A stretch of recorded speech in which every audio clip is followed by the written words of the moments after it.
how do you see your new role as a Rajya Sabha member? I mean, what would you achieve? It has been forced on me. I don't belong to any party. I don't belong to any party, so I have been nominated a member of the Rajya Sabha, but I am not cut out for that. That I can clearly see. But I do not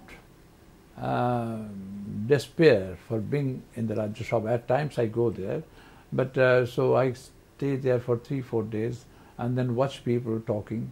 And the first thing which impressed me was that how sweetly they keep on indulging in the assault on their vocal cord.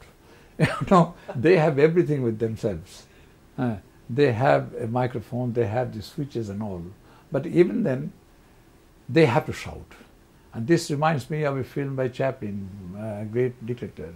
When great dictator Hinckel started speaking and the microphone did go like this, something like this. So this is something, and then I could see something, though this has been a bit of, not politically, but as a human being, I feel I need to cultivate these people. Some of the people, most of the people howl too much.